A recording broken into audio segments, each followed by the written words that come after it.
All right, thank you all for coming. So, when I took over the job here from Gord in the office drawer, I opened it on my first day after Gord left. He left this bottle, and he said, "You'll know when you need it." So, after my first few years working here, it was down to about here. Today is another big dent. So I'm kind of assuming that it'll be finished today.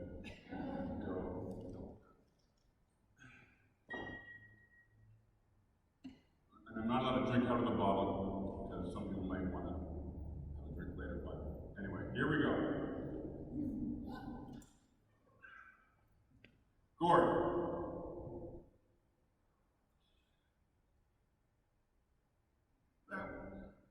That one word, that one name, when you say it, each one of us has a memory. That's all you have to say. It's Gord. And I guarantee that each person in this room has their own unique individual memory of Gord. You had a private conversation with him. You have a private memory. And that's what he was. He listened to each person. He gave his time. And that's the gift that he left each person that not only walked into this club, but each person that he met. It was a unique quality that he left a mark on so many people.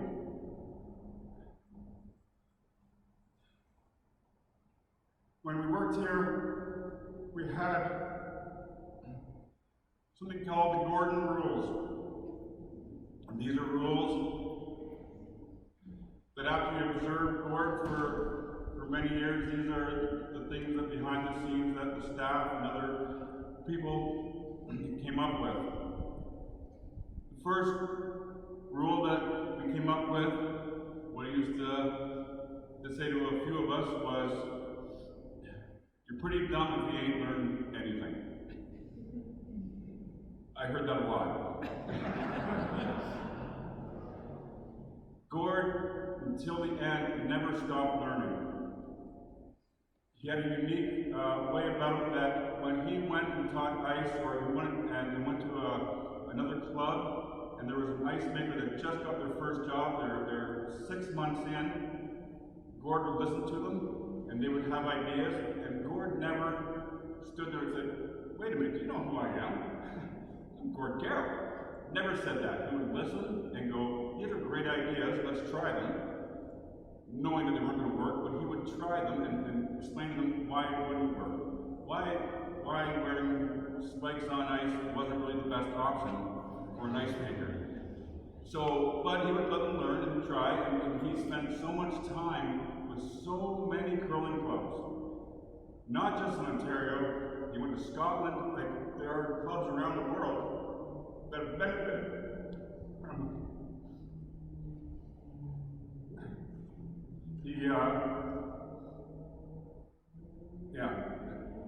Next one was anyone can be ordinary. That was one where Gord's spirit and Gord's zest for life, Gord's ability to know a situation, to say, "You know what, let's just go for it." Whether it's dressing up for a mixed closing, whether it's, the ladies are a team down to the Bonspiel, so he yells at Rob, "Let's go out, put on some dresses, we're the last team," so we come out in stilettos. I don't know why he had stilettos, but we would come out and the entertainment, he just knew that the members just needed that spark, and guaranteed, as we all know, like, Gord was not ordinary. He just went for it. The other rule that Gord taught us was when in doubt, dance. Yes. And ever since, the first few times, first few years I saw Gord doing his Newfie jig, well, that's a cute little thing, you know. Then I realized it wasn't just a little dance he did. What he did was, for example, the ladies would come to Gord and say, you know what you want to do? You want to paint the upstairs pink. He went, oh, good idea. I he'd sing, the girls would all clap, and he'd go, oh my God, Gord, he's dancing. They'd clap, and he'd dance, and he'd leave the room, and they'd go, oh, yeah, well, I guess I'm not, they would totally forget about painting the upstairs pink. He just distracted them with his dancing. And other than that, when we've seen many times with him, you know, even up until the end, always dancing. If there was a moment that he met someone, all of a sudden he would just break into dance. If there was an awkward silence or a chance for him to show off his Newfie jig, he was doing it. And that was, yeah, and we had many family gatherings where all of a sudden the accordion comes out or some music comes on and Gord's pulling someone up and we're dancing. He just loved his jig. The next thing was complimenting a lady will save your life. Gord had the very unique quality of never meeting a woman that he did not like. He had just so many times I would sit there and go, that's borderline, Gord. But he pulled it off, and no charges were ever pressed. But he loved it, and he had that. You know, he would pick up that quality. So many times, once again, they would come into the office. They would, you know, come into the office and say, Gord, rock 4 on sheet 2 is a cutter. And he goes, oh my God, wow, look at your hair. That is, oh my God, it glows. You're not, you know, and they go, oh, Gordy. So Gord just had that ability to love the ladies. The last one, and this is the one that's the most powerful.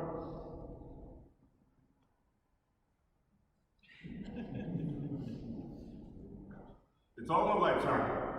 It's all in a lifetime, Gordy. It's all in a lifetime. And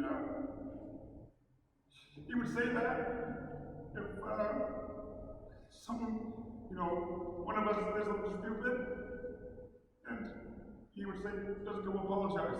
Just do it. It's all in a lifetime. If you'll get through it, it's all in a lifetime. So many people infected. It's not with the virus or anything, but that little phrase, he didn't know what was happening to him, but he just said it's all in a lifetime. When people came off the ice and said, oh, I had a bad game, he would just say, it's all in a lifetime. It's all in a lifetime. Just get through it. It's okay. It'll all work out. So that's the Gord.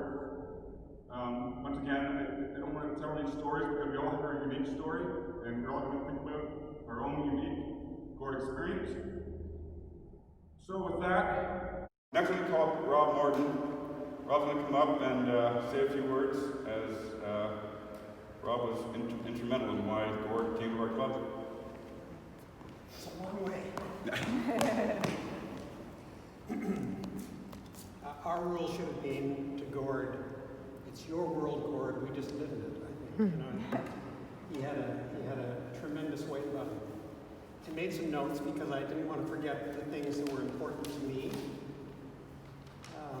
I was your club president in 1979. I know, looking at me today, you'd probably think that's impossible. You look so young, but in fact, it really was a reflection of how shallow the membership pool was in 1979 that I became president. Our ice at that time was inconsistent. We had a third-party contractor coming in to do the ice, and he would show up periodically. We had no ice reputation at this club. Tom Gresham was the manager. He spent a lot of time drinking Campari and soda, as I recall. So we advertised for an ice maker, and Gord was one of the applicants. And when he came in, truthfully, I thought he was an older man. He looked about 60 to me. Now, the great thing about looking like Gord did was, you never aged. He, until the last year, he was the same Gord as when I hired him. We all aged, but he just stayed the same. It was remarkable. He came as a protege of the legendary Shorty Jenkins in Trenton. I wrote down that we rolled the dice and took a chance on Gord, and there was some pushback, but it wasn't really a chance at all. It was a chance of a lifetime for us, as it turned out.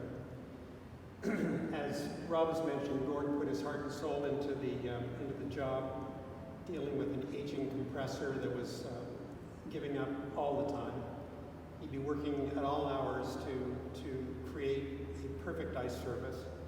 And there were many times at night when he would leave your house on Bradley and come across and check to make sure things were okay. And so before the time when Gord's rules became the club rules, and that did happen, as Rob referenced, we had some real 1959 originals in the club. To name a few, Al Bradley was still here, Mac Binning, Terry Lawrence, Harold Bonetta, and Claire Rich, to name a few. Now, the thing about these folks was that some of them smoked everywhere, not just in the lounge, on the ice surface. And I remember looking at Gord, and while Terry Lawrence was coming out of the sliding out of the hack with a cigarette and the ash about an inch and a half long, ready to fall on Gord's ice. And before he became the emperor of the Whitby Curling Club, he had to sit there, put his head in his hands, and simply cry, which he did periodically. And then, of course, came his antipathy towards corn brooms that left a mess everywhere, and he couldn't figure out why everyone hadn't transitioned probably in 1980 to some cloth weapon. But the transition happened so well, and he became manager quickly after he joined the club. And Gord and Kathy became the faces of the club. And again, Kathy looks so much younger than your dad, girls. I mean, I'm just saying. And Angie babysat for us too a couple of times as well. And so it was selfish of me. I hired Gord because I got a babysitter. But people knew when they came to the club pretty quickly that they would have great ice. And I'll never forget sort of sensing this transition from sort of a nice country facility, and as the community was growing, we suddenly became known for great ice. Few people leave their mark on an institution like Gord Carroll. He was a tireless promoter of the sport, a teacher, a friend to almost all of us, and I'm sure all of us, as Rob said, could claim some special relationship with him. A mentor to many, and a perfectionist who always sought to make the club better, and he did. He gave us a profile that I suspect we never would have achieved otherwise in the world of curling, and certainly in the world of this provincial curling. And I got to curl with him for a couple of years as well until he saw the light and upgraded his team. But we had a pretty good team, success against some really good competition, and we all have experienced it. If you curled with Gord, you would think you threw a great shot, and you'd come down to the hack, you'd leave your broom and go back, and he'd say, "I think you flipped it a little." I didn't flip it. It was perfect. It was a perfect release. This was how I remember so many of my times with Gord. I called Al Gilchrist and Eileen in Victoria, and I think I should close with Al's brief note. It is somehow appropriate, I think. This is from Al. Eileen and I cherished Gord's friendship. Whenever we were in his presence, we felt we were in a better, happier place.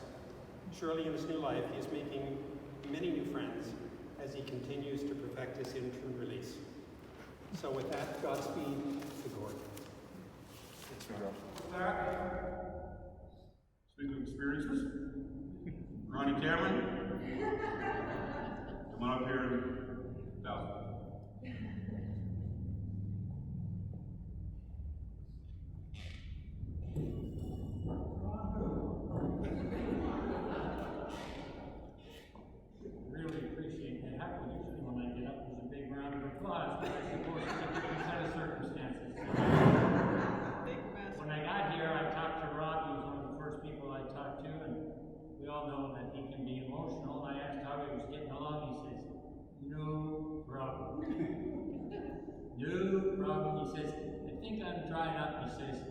especially tonight, he says, I think we're going to be great. So thanks for holding it together so well.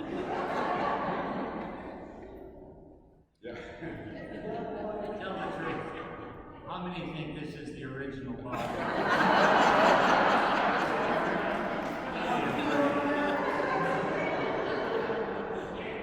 It's bought today.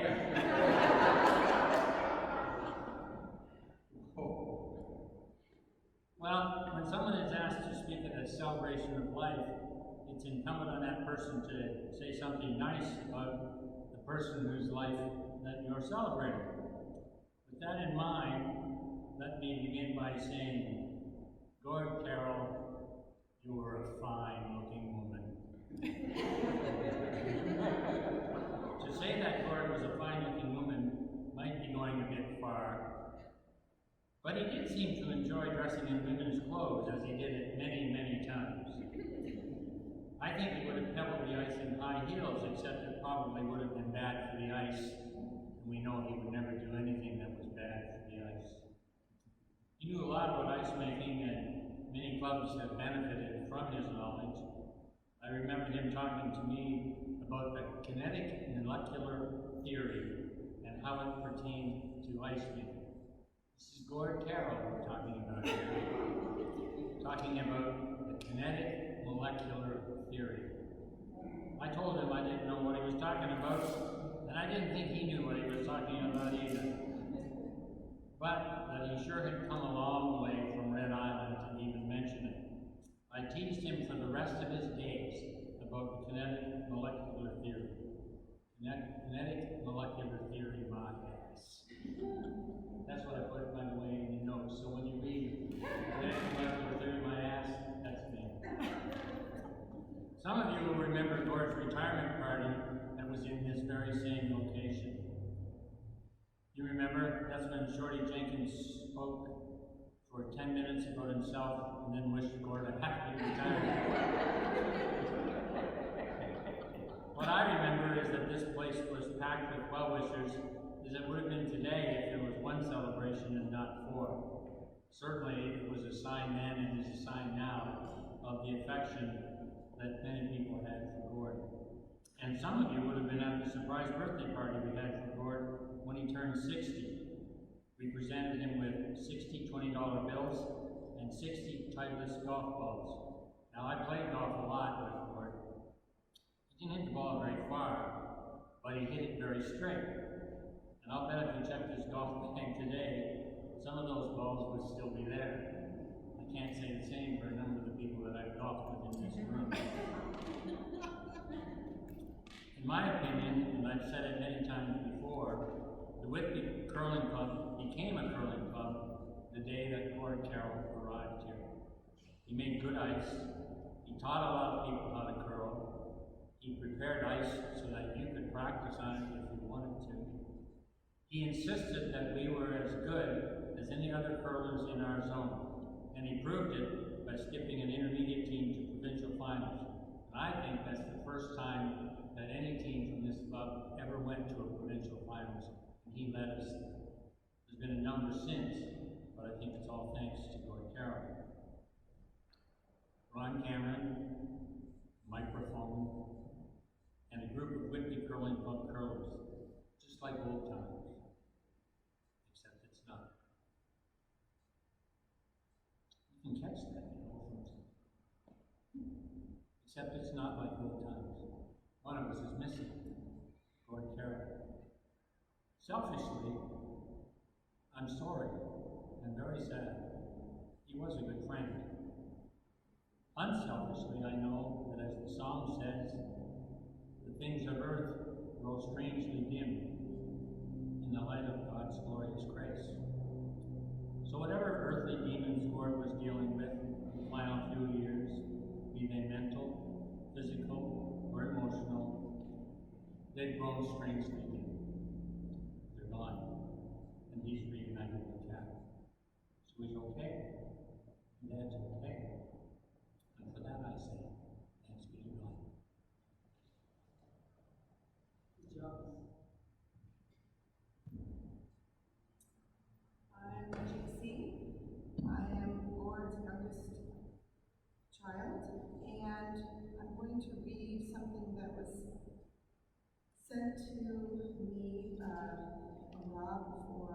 Barb. Barb, as most of you know, Barb Prague was the secretary here at the Whitby Curling Club, and due to some health problems, she was not able to attend today. Although I'm unable to attend Gord's celebration of life today, I would like the family to know they are my thoughts and prayers.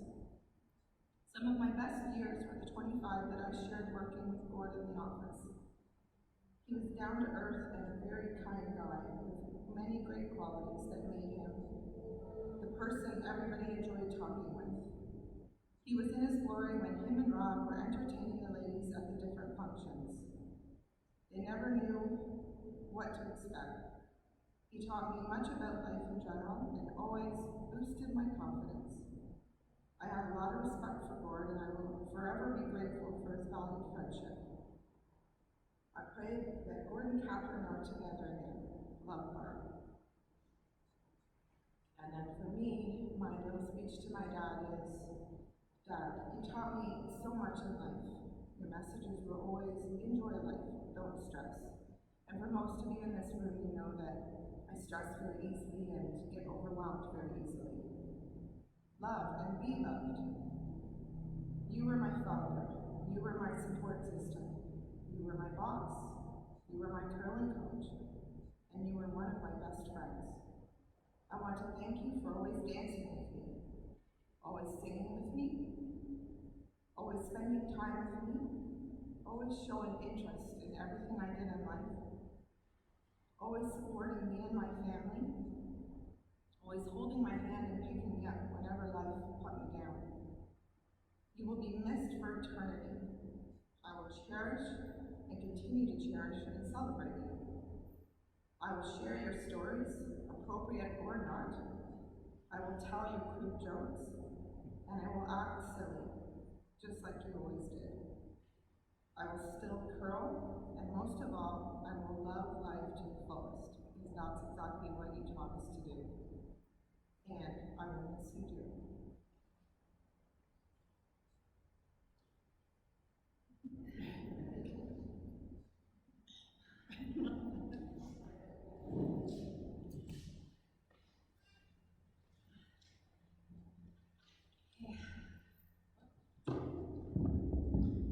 I'm Sky. I'm Gord's oldest grandchild, and I'm speaking on behalf also of my siblings, Max and Mai, who are in BC right now. Gord Carroll was the kind of grandfather who taught us how to give the middle finger when we were toddlers. I think I tried screech for the first time when I was 10. I didn't have alcohol for a long time after that. And he was our funny guy, but he was also so much more. He believed in us completely. My sister Maya lives with disabilities and is frustrated when people underestimate her and her abilities. Poppy never did. This is a memory from Maya. She said, "There are so many memories I have of Poppy, but one stands out. When he taught me how to drive a boat. He taught me that when going upstream, if you see a green buoy, you stay to the left, and if you see a red buoy, you stay to the right. And that certainly came in handy when I drove Poppy and the rest of the family to Red Island when we all went to his birthplace in Newfoundland. I was so proud of being able to do this with the knowledge he gave me. Poppy said I was a natural-born skipper." He was also a friend, and he taught us how to laugh. This is from my brother Max. Poppy was my best friend growing up. Since I was a little kid, he was, well, him. That meant our maturity levels were pretty much identical, so it really worked out. And just as with any childhood friends, when we got together, there were always plenty of fingers to be pulled, jokes to tell, lakes to explore, and hot spoons fresh from the cheek cup to burn your friends with. I guess maybe that was just Poppy. But in all seriousness, Poppy had a tendency to not be very serious. And I think that was one of the most amazing things about him. He had this innate ability to make people around him smile, to make them laugh, to make them happy.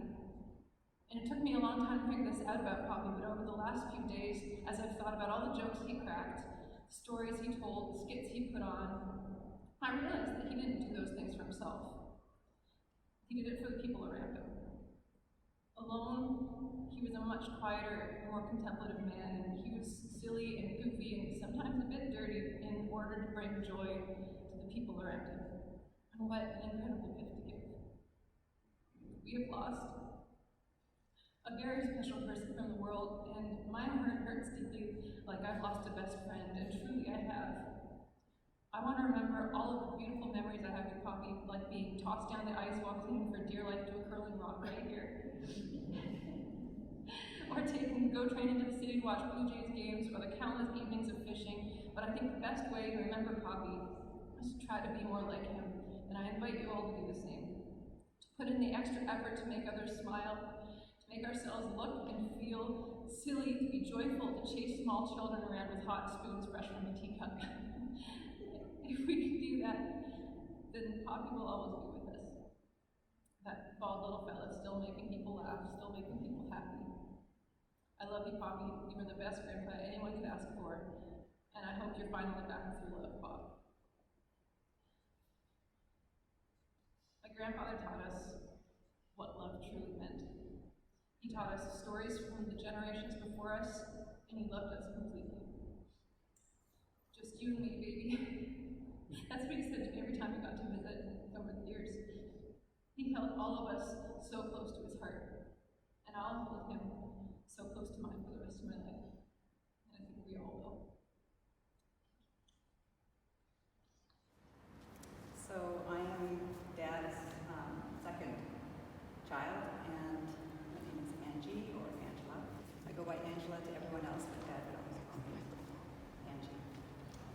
So I'm going to read a poem by a poet that I like. Dad wasn't one for poetry at all, but he likes storytelling. And this poet is also a philosopher. And when later in life I would take the poems to him and we'd read, and he said that it reminded him of home, which makes sense because the poet John O'Donohue used to be a priest. He was a philosopher, which, if you know Dad, he really is a philosopher. And it has a lyrical Irish storytelling quality to all of them. So I'm going to read this for Dad. For equilibrium, a blessing.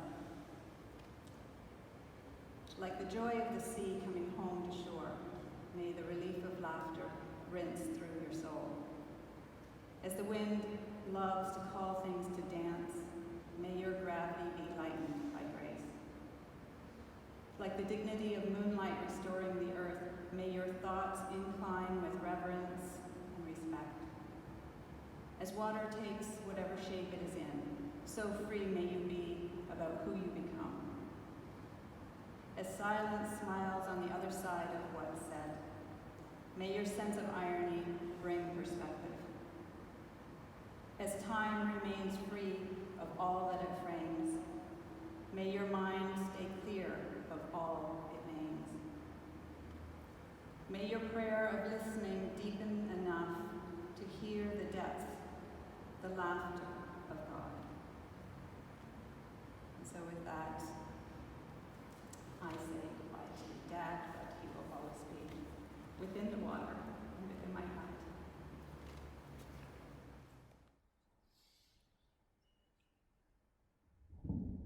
One of the other things that Gord did when he came here in 1979 was that he had the vision that the youth, you got to get the youth into curling for the future of curling.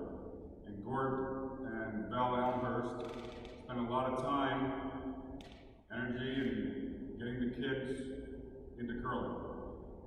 And I think there was a time between 1985 to 2005 when it was just every school in Durham region was here curling, and there's so many posts on Facebook right now. I remember Gordy, I was grade 8, went there curling, and these are people that are 40 years old now that are remembering, a class that they took here, and Gord taught them how to curl.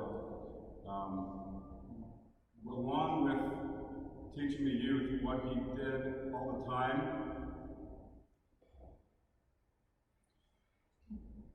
Was he figured a kid that was kind of just not fitting in or just needed some guidance. And Gord would take them under his wing, and say, you know what? Stop being a dumbass, and you can be pretty good at this sport. And so many kids came up through this club, coming out here, standing right here, spinning their room around like a helicopter, and Gord came out, gave him a whack on the back of the head, and stop doing that. Throw some rocks, if you do it right, I'll let you clean the garbage cans. And think, wow, that's like a dream job. And then all of a sudden they were taught them how to make ice, and then they were bartending, and before you knew it, these kids became adults, and they worked here, and they gave everything. The one guy that Gord really affected was Timmy Morrison. Timmy Morrison was dealt a pretty bad hand and hated life. Gord took him aside and just said, don't give me your BS. Get out there, Carl, and be something. And Timmy did. So Timmy has a video message. He can't make it here because of his condition, but get a video message, and then after that, we're gonna end things off with another video. So, JC, there we go. Okay. Hello, my name is Tim Morrison, and I was a member of the Whitby Curling Club from 1986 to 2005. I was also an employee of the Curling Club from 1990 to 2002. I was a kid that had disabilities growing up, but like every boy in Canada, all I wanted to do was play hockey. I found out at the age of 11 that I could no longer do that, and due to health restrictions, I couldn't play. My mom, because we lived down the street from the curling club, approached Gord and spoke to him about the junior curling program, and Gord suggested that she sign me up. I wasn't too keen on the idea because in my mind I was a hockey player and it was hockey or nothing. But reluctantly, I joined. And that decision became one of the greatest choices I ever made, because I met Gord Carroll, and the way that man transformed my life from a kid who felt like they had nothing to giving a kid with a disability an opportunity to believe in themselves.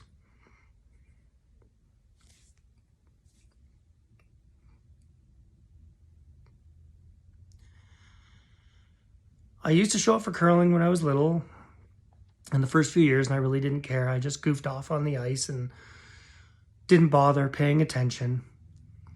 And one day Gord came out and yelled at me in front of all the other kids and told me that he thought I had potential and I should just care a little more. And that's the G version of the story. And after that situation, I went inside the club, into his office, and I said, if you believe that I can be something in this sport or I can be good at it, I want you to show me. And he did. And that's where our relationship began. A relationship that became one of a coach, a boss, first boss, a mentor, and ultimately one of the most influential people in my life. I had a lot of success in curling because Gord believed in me. and he took me under his wing and showed me what I needed to do to be better. He was a man who was passionate about his craft and ice making, and who genuinely cared about the members of the club. I remember if anybody had a problem with the ice, he would painstakingly stay all night and pull one of us aside, go throw your shoes on. And we would be there all night until we figured out why the hell somebody thought there was a straight spot on sheet 5. Or the rock didn't curl. 99% of the time, it turned out it was the person, not the ice or equipment. But Gord never said anything. That's just how he was, a man of his craft. We had a lot of time together, him and I, in that building. Time for me to learn life lessons, curling lessons, and just lessons in general about life. Gord would call me in when I was goofing off or being a jerk, and it would always start as a stern conversation, and it would end with an absolutely terrible joke. But we both walked out smiling and laughing and loving the relationship we had with each other. I owe everything I have to that decision to listen to Gord when he pulled me off the ice and gave me crap in front of everyone. Without that decision, I wouldn't have had my first job. I wouldn't have had my first love in sports, which became curling. I wouldn't have had the successes I had. I wouldn't have made so many great friends in Ontario, locally, and around the country. And lastly, if I walked away from curling and didn't take it seriously, I wouldn't have my wife or my children. Gord was an amazing man. He stood by me through so many of my health issues. Everything he did, he called me every day. If I was in the hospital for a surgery, he called me every day and every night. He'd come and visit me. And I knew I was important to him, because he used his only opportunity to speak with Mother Teresa to ask her to pray for me. Anything in the world he could have spoke to her about, and he chose to ask her to pray for his friend. That was the kind of man Gord Carroll was. He taught us all to be better. He taught us all to be proud. And most importantly, if something was terrible, he taught us all to laugh it off. I spoke to Rob the other day. Rob and I had a conversation, and we talked about all the conversations myself, him, and Gord had in the four walls of the office of that curling club. And boy, if those walls could tell stories. But for now, those stories will remain between those walls. Mine and Rob's memories. And most importantly, everything with Gord will always be in my heart.